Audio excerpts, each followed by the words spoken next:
Good morning, good afternoon, good evening, wherever you are out there in the world. It's time to step out onto the high wire.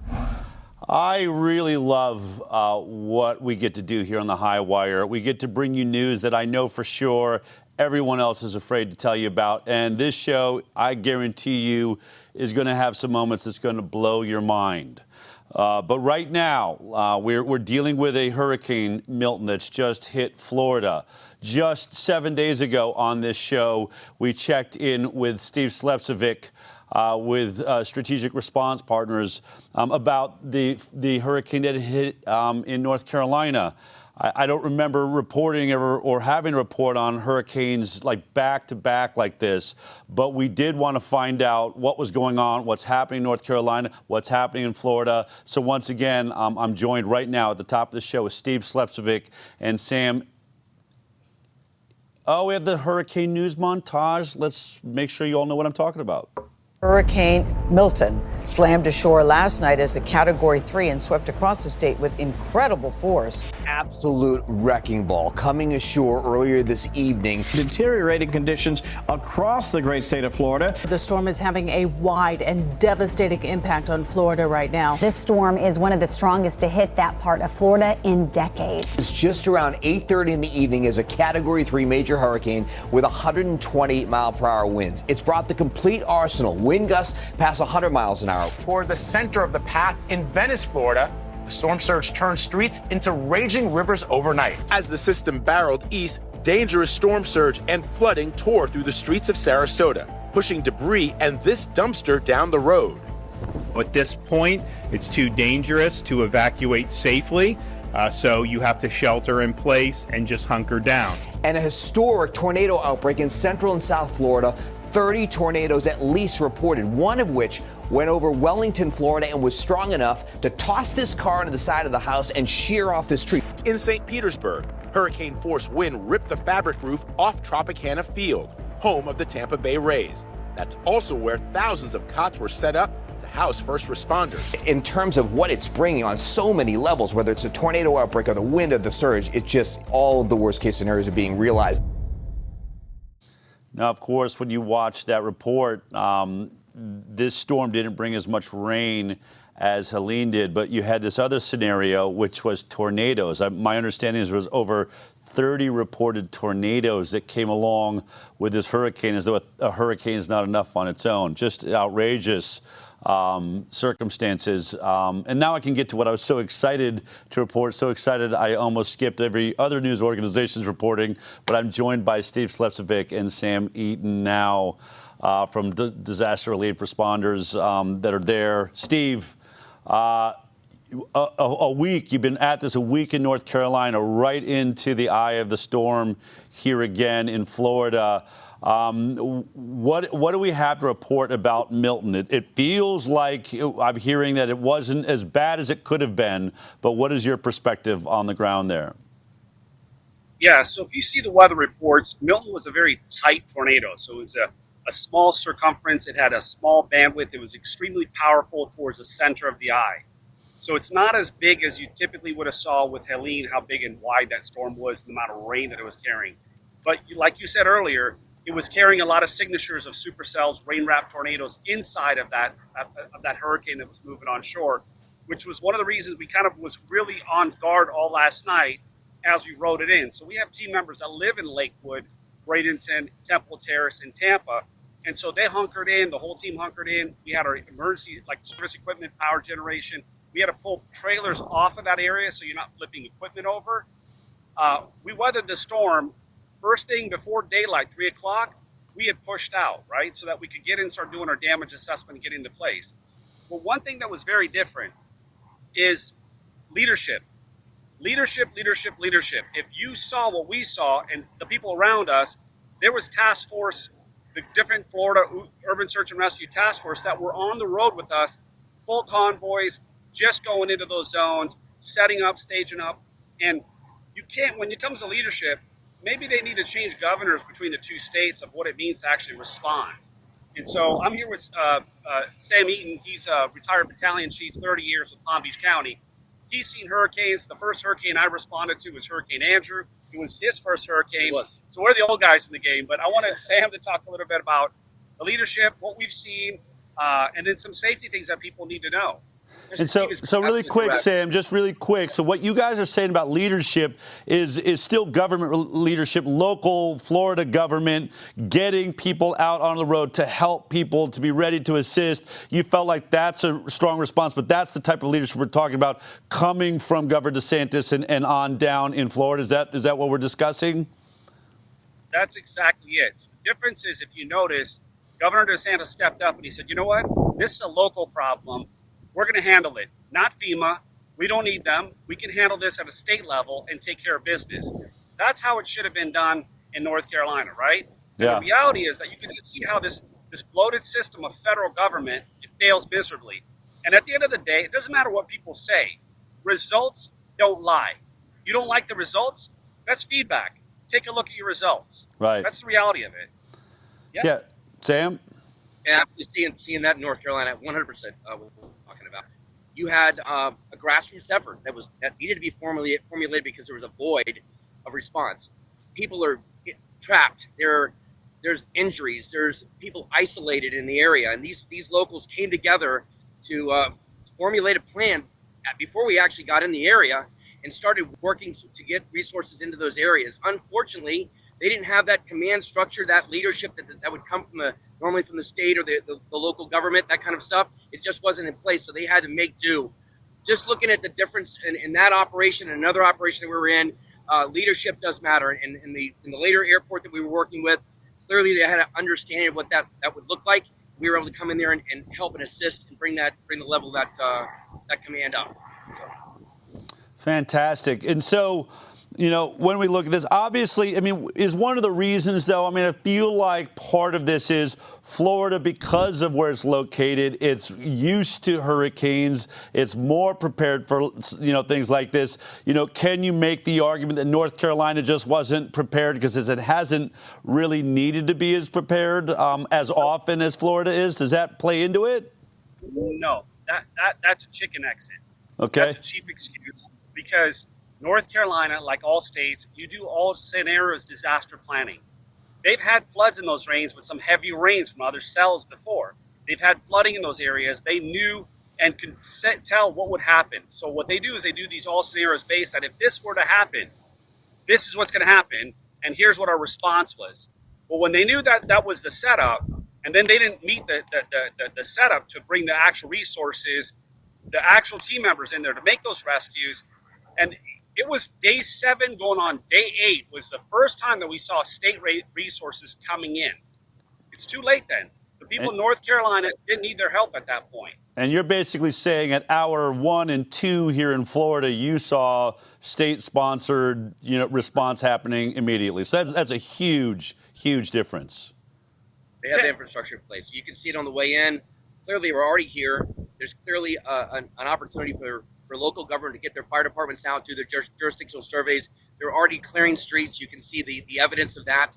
There are some major safety concerns for the public that I would get into, but bottom line is that there's clear evidence that they were on this as early as we were, starting to clear the roads and get things kind of squared away for the area. I know that it looks like you're standing in front of the stadium. Is that where the entire roof was torn off? And what are you seeing as far as damage right now in Florida? What are the big problem areas and issues that people are dealing with there? Yeah, so you have a lot of roofs that are blown off from some of the older buildings. Some of the new Miami-Dade wind code buildings that are built to Cat 5s weathered quite well. They're going to have moisture, water intrusion, that type of stuff, debris strikes, windows that are blown out. But for the most part, Florida weathered very well. There's quite a bit of power out, but the line workers that were lined up at the stadium and also down at the staging area, they were lining up. The power is coming up real quick. The comms are out in many areas, so we're currently on Starlink. Elon Musk making the grid possible, And then a lot of people don't know when they're coming back into these areas, some of the safety features, but just on the comms alone, like these SAT radios, we carry SAT radios with us so we can communicate among our entire team. When we're doing surveys on buildings, we're carrying the radio to radio 2-mile radius, right? And then when we're actually in other areas where, say, certain comms don't work, then we're on our sat phones, right? And I always say, get an Iridium sat phone. Don't get an Inmarsat, right? But that is what controls chaos, right? Then we have the Starlink on the vehicles, and we're moving through these areas real quick. And all that is, again, I'm just going to share with you, is Stina Blanco from the SAT store, right? 123sat.com. She's done an incredible job of donating sat phones for us all over North Carolina. Wow. We've handed out to Incident Command for free. And then even people that we'd run into that are in remote areas that we're taking command organically, the citizens, she's like, well, you will know where the need is. And so we would just hand them out. And there it is. It's a 2-month contract that'll get you out of the woods. Where's your government? $750, and they don't even show up. And then they deny people. Like, it's embarrassing. This is not the America that I want to raise my kids in.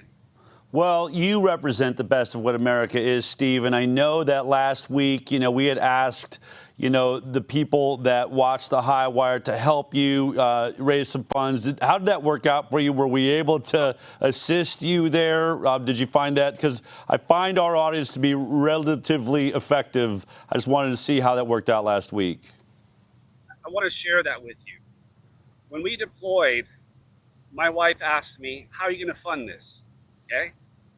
And I'm like, I really don't know. There's a calling inside that we got to go, right? And my guys I'm in. There's no question. They don't hesitate. They're not in their ego mind. They're just spirit led. They're like, okay, we're going. And they can't wait to get off the axe and get in there. They knew that this was going to be a massive undertaking. Yeah. Called our helicopter pilot. I said, reach out to all the helicopters, let's get these guys on the tarmac. And like I shared, there was dragonflies that looked like coming out of the sky from everywhere. Wow. These independent. And these guys showed up. Some couldn't fly. They were a little reckless. I mean, they probably weren't the best pilots, but their heart was in the right place. Some were cowboys who were coming in. I'm like, whoa, whoa. So we started marshaling and everything else. But I can tell you this. There's a saying in the Bible that says, ask and ye shall receive. In 35 years, I've never set up a give, send, go. And a dear friend of mine said, are you a believer? You have to ask, Steve. And I said, I really have a hard time with that. And then talking to you, you're like, you should. Okay. Set up a give, send, go. We had $20-something thousand. Every pilot on these big birds, the cranes, are $1,400 to $1,500 of fuel every load. Okay, when you have 12 to 15 birds flying nonstop for 2 weeks straight, going on 2 weeks now, that's $500 to $600 a tank. Then some of the pilots that we're paying. Thank God for a lot of the pilots that are like, dude, I'm here on my own dime. I'm good. No, I'm good. Yeah. Other people are like, hey, I'm good. And then other people are like, hey, I'm going to pay some of the fuel on these aircraft. And so it was amazing how, I tell you this, your audience that gave was the only show that actually went on at that time because I was so busy. And you're like, can you go live? I said, yeah, there's some that's going on the world deserves to know, right? Yeah. And when you put that up, we're over 281,000 the last I checked on it. Wow. Which was able to cover the fuel costs out there, the mobilization cost, the cost for some of the paramedics who are out of work, some of the paramedics that that walked away from the jobs, like John Knox, who's been out of work for 2 years, hasn't been paid. This is one of his first assignments that he got paid on because of your listeners. Wow. And so the money that comes in goes right to those hard costs. It doesn't come to me. I was like, God can cover that, right? Because we're in the private sector. So we're in Florida. We don't need money for Florida. Florida's got it handled, right? What happened in North Carolina was spirit-led, and because of your audience, the kindness and the giving from their heart, we're maybe $20,000, $25,000 left, and that's the end of the Helene. If there's anything that comes in after, that money's going, I'm going to share this with you, it's going to go to Samaritan's Purse, and if your audience is okay with that, because on the very final stretch of this, we stood up their airport and hand in hand loaded barrels and barrels and barrels of fuel. Just in one day, there was 5 Chinooks that landed, generators, and one of the 3-star generals was there to actually put this all together. And it was amazing what we were able to accomplish because they didn't know how to do the helicopter ops. And as 2 families coming together, they're like, what do we do? I said, don't worry about paying us. We'll cover our people. 7 independent. And these are the cowboys, but had to kind of tone them down. They were the best of the best because in those aircrafts, 1 or 2 engineers from Starlink, which was amazing.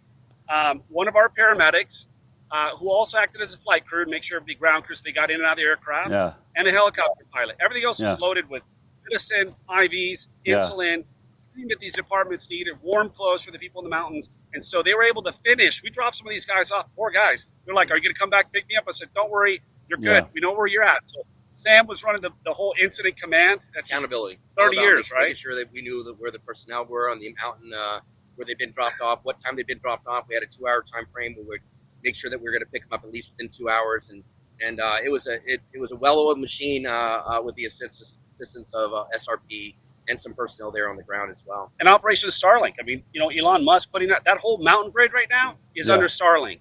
So where they try to cut control off, communication off, it took these private businesses to come up, show America what it is. But the ultimate thing was the people in North Carolina, the most resilient, the most loving, the most hardworking mountain people that everyone deserves to acknowledge, support, and love. It's All been right. an honor, truly, to do that. Well, I want to acknowledge support and love on you guys. It's brilliant what you do, the way you charge right in. For those of you watching right now, as you heard, they're just about 25,000 short. You were amazing last week. You literally were a part of putting fuel in helicopters, saving lives. If you want to help out and just get them over the top there, you can still go to givesendgo.com/SRP24, Strategic Response Partners. Just amazing work that you guys, do. I want to let you get back to it. I love that we have you on the ground when these events are happening, and just best of luck to you. And we're praying for you, your safety, and all the people that you're coming in contact with now in Florida and North Carolina. Thank you so much. Thank you, Del, and thank you to your listeners, to your sponsors and your supporters. Thank you for getting the word out. And ultimately, this gift, people have actually saved lives that they will never know. Indirectly, with a $20 donation, it was incredible, every part of it. So thank you, thank you so much. Thank you, Steve. Thank you, Sam. We'll talk to you soon. Take care. I also want to point out, why is Steve a friend of ours? He has an autistic child. His wife, Tracy Slepcevic's written a brilliant book, Warrior Mom, about that journey. These are just two warriors that have been on our show, been a part of our lives for so long. And then you just look at the character of this guy going out and making his life work, saving people in difficult situations. It's just the best of what America represents.